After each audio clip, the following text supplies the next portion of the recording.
Students welcome to BSc best online class. तो आज मैं पढ़ाऊंगी आपको संघ प्लेटी हेलमिंथीज यानी फाइलम प्लेटी हेलमिंथीज के बारे में आपको आज संपूर्ण जानकारी दूंगी। ठीक है, ये आपका बीएससी 5th सेमेस्टर जूलॉजी का पेपर फर्स्ट की यूनिट हमारी सेकंड स्टार्ट होगी थी कल। तो कल हमने क्या पढ़ा था, टीनोफोरा। आज पढ़ेंगे प्लेटी हेलमिंथीज। तो प्लेटी हेलमिंथीज के बारे में आज मैं थोड़ा सा इसका अर्थ बताऊंगी, लक्षण बताऊंगी, इसके उदाहरण और इसका वर्गीकरण। तो अगले वीडियो में हम पढ़ेंगे इसका एक जंतु है कौन सा, टीनिया सोलियम के बारे में। ठीक है, जो आपके सिलेबस में है। तो प्लेटी हेलमिंथीज के बारे में देख लेते हैं आज। तो अर्थ है इसका, प्लेटी हेलमिंथीज को हम दो भागों में बांटेंगे। प्लेटी हेलमिंथीज यानी प्लेटी फर्स्ट पार्ट और सेकंड पार्ट बनेगा इसका हेलमिंथीज। तो प्लेटी प्लस हेलमिंथीज। तो प्लेटी का मतलब होता है, प्लेट से आप अच्छी तरह से समझते होंगे, प्लेट का मतलब क्या होता है हमारा फ्लैट, यानी ये चपटी होती है क्या, प्लेट। प्लेट से आप याद कर सकते हो प्लेट, ठीक है, चपटी होती है। हेलमिंथीज का मतलब वोम यानी कृमि। तो ये आगे भी आएगा वर्ड, तो इसे याद कर लेना, हेलमिंथीज मतलब वोम यानी कृमि। तो इसका पूरा अर्थ बना चपटे कृमि। तो ये इस वाले संघ में कौन से जंतु आते हैं, चपटे कृमि यानी चपटे आकार के जंतु आते हैं। तो इस संघ में चपटे कृमि अथवा फीते नुमा जंतु पाए जाते हैं। इसका मतलब क्या है, यानी वे चपटे होंगे या फिर उनका आकार कैसा होगा, फीते के आकार का, यानी ऐसे फीता कैसा होता है, पतला सा लंबा सा। ठीक है, ऐसे आकार के जंतु इसमें पाए जाएंगे, जो मुख्यतः कैसे होते हैं, परजीवी। परजीवी का मतलब क्या होता है, जो अपना भोजन दूसरे जीव के अंदर रहकर लेते हैं या फिर उसके अंदर लेते हैं या फिर उसके शरीर के ऊपर रहकर लेते हैं, उसे कहते हैं हम परजीवी। कुछ स्वतंत्र जीव भी होते हैं, यानी कुछ स्वतंत्र जीवी का मतलब होता है जो स्वतंत्रता से पाए जाते हैं। नेक्स्ट इसमें इस संघ की स्थापना किसने की थी, गैगनबार ने, यानी गैगनबार ने की थी। इसके लक्षण देख लेते हैं, इस संघ के जो लक्षण है। तो फर्स्ट लक्षण है इसमें शरीर फीते के समान चपटा होता है। तो पहला बताया मैंने, फीते के समान चपटा होता है। सेकंड इसमें जंतु त्रिस्तरीय। त्रिस्तर का मतलब होता है ट्रिप्लोब्लास्टिक। ट्रिप्लोब्लास्टिक का मतलब होता है तीन स्तर मतलब इसमें भाई जो हमारी इसकी आकृति होगी उसमें कितने, तीन स्तर पाए जाएंगे। पहला क्या होगा, एक्टोडर्म, बीच का मेसोडर्म और अंदर का एंडोडर्म। ठीक है, वह अहगुहिक है, यानी एसिलोमेटिक होते हैं, यानी इसका मतलब इसमें गुहा नहीं पाई जाती, अगुहिकीय होते हैं। थर्ड इसमें इनका शरीर द्विपार्श्व यानी द्विपार्श्व सम्मित होता है, यानी बायलैटरल का मतलब क्या होता है, जैसे हम कोई जंतु लेंगे उसको बीच में से हमने काट दिया तो इधर भी एक जैसी संरचना और इधर भी एक जैसी, दोनों तरफ एक जैसी संरचना होगी, इसे कहते हैं द्विपार्श्व सम्मित। ठीक है, यानी बायलैटरल सिमेट्री पाई जाती है इनमें। तथा पृष्ठ अधर तल से चपटा होता है। तो पृष्ठ अधर मतलब नीचे की ओर से कैसे होते हैं, चपटे होते हैं। फोर्थ इसमें जीव परजीवी होता है। तो मैंने ऊपर बताया कैसे होते हैं परजीवी।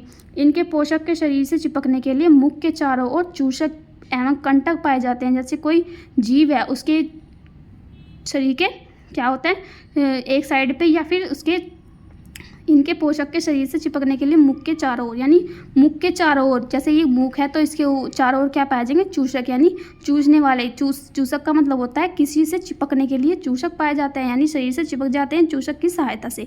और कांटे भी पाए जाते हैं, कांटे की सहायता से भी चिपक जाते हैं।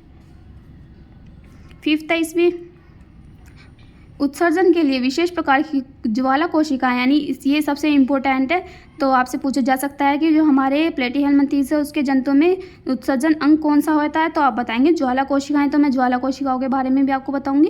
ठीक है, इसका डायग्राम भी बताऊंगी उसमें ही जब टीनिया सोलियम पढ़ेंगे। ठीक है, तो फ्लेम सेल कहते हैं, यानी ज्वाला कोशिकाओं को हम कहते हैं इंग्लिश में फ्लेम सेल या फिर इसे शिखा कोशिकाएं भी कहते हैं, जिसमें सीलिया का गुच्छा होता है। इसमें क्या होता है, सीलिया का गुच्छा पाया जाता है जो एक या अधिक उत्सर्जित छिद्रों के द्वारा बाहर खुलता है। तो सीलिया का गुच्छा, सीलिया मतलब जो छोटे छोटे रोम पाए जाते हैं उसे कहते हैं सीलिया। तो इसका गुच्छा पाया जाता है तथा अधिक उत्सर्जित छिद्रों के द्वारा बाहर खुलता है। इसमें बहुत सारे छिद्र पाए जाते हैं जो बाहर की ओर खुलते हैं। नेक्स्ट है इसमें 6 पॉइंट, कंकाल श्वसन परिसंचरण तंत्र विकसित नहीं होते हैं। तो इसमें जो हमारा कंकाल तंत्र होता है, श्वसन तंत्र होता है, परिसंचरण तंत्र होता है, वो इसमें विकसित नहीं होते हैं। 7th इसमें ये उभयलिंगी या फिर द्विलिंगी। तो इसका मतलब क्या है, नर और मादा एक ही जंतु में, यानी नर और मादा जननांग एक ही जंतु में पाए जाएंगे, उसे कहते हैं हम उभयलिंगी या फिर द्विलिंगी। 8th पॉइंट इसमें संवेदी अंग विकसित, यानी संवेदी अंग इसमें विकसित होता है।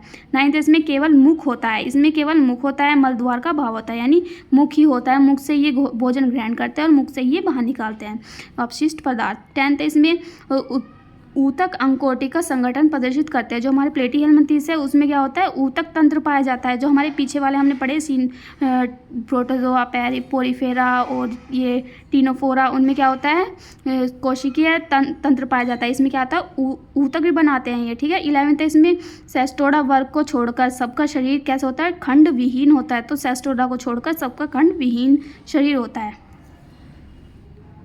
नेक्स्ट इसमें जंतु के उदाहरण देख लेते हैं। जो हमारे प्लेटी हेलमिंथेस के उदाहरण कौन कौन से, पहला इसमें फीताकर्मी या टीनिया, तो ये ही आपके सिलेबस में, इसे ही हम डिटेल में स्टडी करेंगे नेक्स्ट वीडियो में। तो ये हमारा फीताकर्मी कहते हैं या फिर इसे टीनिया कहते हैं, टीनिया सोलियम, ठीक है। तो इसका टेप वर्म और टीनिया इंग्लिश में नाम है। सेकंड है इसमें लीवर फ्लूक या फिर फेशियोला, इसे कहते हैं लीवर फ्लूक और फेशियोला हिपेटिका भी कहते हैं। थर्ड है इसमें प्लेनेरिया। फोर्थ है इसमें सिस्टोमा यानी ब्लड फ्लूक कहते हैं इसे। फिफ्थ है इसमें इकाइनोकोकस, इंग्लिश में भी इसे इकाइनोकोकस ही कहते हैं। अभी लास्ट है, लास्ट पॉइंट इसका वर्गीकरण।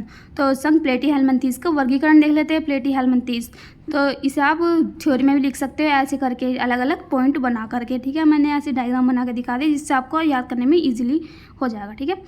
प्लेटी हेलमिंथेस देख लेते हैं, 3 वर्गों में बांटा, यानी जो हमारा प्लेटी हेलमिंथेस है उसे 3 वर्गों में बांटा है। पहला इसमें टर्बिलेरिया, दूसरा है इसमें ट्रिमेटोडा, थर्ड है इसमें सेस्टोडा, ठीक है। तो इसे इंग्लिश में भी टर्बिटेलिया और टिमेटोडा और सिस्टेडा कहते हैं। तो इसके उदाहरण है, जो हमारे टर्बिलेरिया है उसमें कौन कौन से जंतु पाए जाते हैं, प्लेनेरिया पाया जाता है, और जो हमारा ट्रिमेटोडा है उसमें लीवर फ्लूक पाया जाता है, और सिस्टो में फीताकर्मी यानी हमारा टीनिया सोलियम पाया जाता है। तो ये जो हमारा प्लेनेरिया होता है वो कैसे होता है, खंड विहीन होता है और इसमें आहार नाल उपस्थित होती है।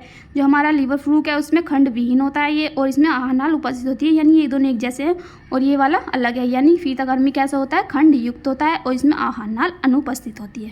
ठीक है, ये था आपका प्लेटी हेलमिंथेस, ठीक है। अगर आपको इसकी PDF चाहिए तो डिस्क्रिप्शन बॉक्स में डाउनलोड कर लेना और हमारे चैनल को सब्सक्राइब कर लेना, जिससे आने वाली वीडियोज़ की नोटिफिकेशन आपको मिल सके।